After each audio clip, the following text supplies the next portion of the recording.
दोस्तों, 85 शब्द प्रति मिनट की स्पीड से डिक्टेशन स्टार्ट होगी 3 सेकंड बाद। स्टार्ट। आयुर्वेद में 2 प्रकार के रोग बताए गए हैं विराम। पहला शारीरिक रोग और दूसरा मानसिक रोग विराम। जब शरीर का रोग होता है तो मन पर और मन के रोग का शरीर पर बुरा प्रभाव पड़ता है विराम। शरीर और मन का गहरा संबंध है विराम। काम, क्रोध, लोभ, मोह, अहंकार, ईर्ष्या, द्वेष आदि मनोविकार हैं विराम। ये मन के रोग हैं विराम। इन मनोविकारों में एक विकार है चिंता विराम।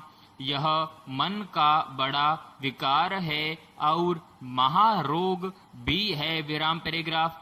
जब आदमी को चिंता का रोग लग जाता है तो यह मनुष्य को धीरे धीरे मारता हुआ आदमी को खोखला करता रहता है विराम। चिंता को चिता के समान बताया गया है। अंतर केवल इतना है, चिंता आदमी को बार बार जलाती है और चिता आदमी को एक बार विराम। शारीरिक रोगों की चिकित्सा वैद्य, हकीम व डॉक्टर कर देते हैं, लेकिन मानसिक रोगों का इलाज करना इन लोगों द्वारा भी मुश्किल हो जाता है विराम। मन के रोगों में जब कोई भी चिकित्सा काम नहीं करती है तो उस समय धर्म शास्त्रों की चिकित्सा काम देती है विराम। चिंता के इलाज के लिए शास्त्र बताते हैं कि मनुष्य को चिंता नहीं, चिंतन करना चाहिए विराम। जब भी चिंता सताती है तब तब मनुष्य को भगवान का चिंतन करना चाहिए विराम। चिंता से घिरा जो आदमी चिंता का भार भगवान पर छोड़ निश्चिंत होने का अभ्यास करेगा, उसको चिंता का रोग भी नहीं लगेगा और उसकी समस्याओं के समाधान भगवद कृपा से स्वतः निकलते रहते हैं विराम। चिंता करने वाले व्यक्ति के लिए एक दरवाजा ऐसा है जो उसके लिए कभी भी बंद नहीं होता विराम। वह है भगवान का दरवाजा विराम। पैराग्राफ। चारों तरफ से घिरे इंसान को भगवान का दरवाजा पार निकालता है विराम। गीता में कहा गया है कि जो भक्त अपने को भगवान के प्रति समर्पित करता हुआ अपना भार भगवान पर छोड़ देता है तो भगवान उसके भार को वहन करते हैं विराम। जो चिंता करता रहता है उसका चेहरा बुझता मुरझाता रहता है और जो परमात्मा का चिंतन करता है उसका चेहरा चमकता है विराम। इसलिए गीता में बताया गया है कि आदमी अभ्यास व वैराग्य से अपने लक्ष्य को प्राप्त कर सकता है विराम।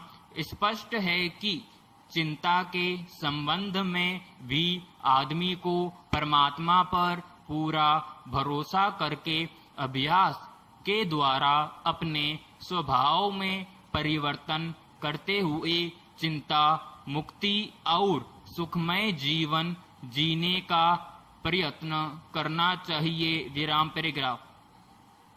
चिंता करना ऐसा है जैसे खुद ही अपनी कब्र खोदना विराम।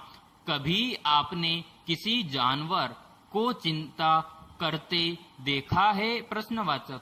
ईश्वर ने जानवर को कम बुद्धि दी लेकिन चिंता करने की अक्ल नहीं दी विराम। इंसान को ज्यादा विकसित बुद्धि दी, लेकिन वह इस कल्पना शक्ति, मन एवं बुद्धि का प्रयोग अनावश्यक की चिंता में व्यर्थ कर देता है विराम।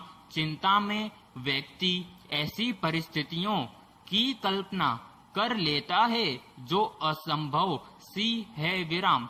किसी हद तक उत्कंठा होना अनुचित नहीं है, बल्कि थोड़ी चिंता हमारे अति उत्साह को नियंत्रित रखती है। लेकिन जैसे ही चिंता अपनी सीमा को लांघने लगती है, स्वास्थ्य की कमजोरी का कारण बन जाती है विराम।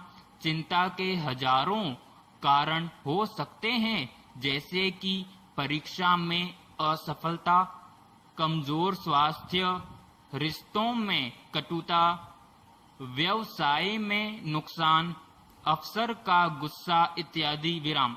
लेकिन कहावत है कि अगर समस्या हल हो सकती है तो चिंता करने का कोई औचित्य नहीं, और अगर समस्या का कोई समाधान ही नहीं है तो चिंता करने का क्या फायदा विराम। समाप्त।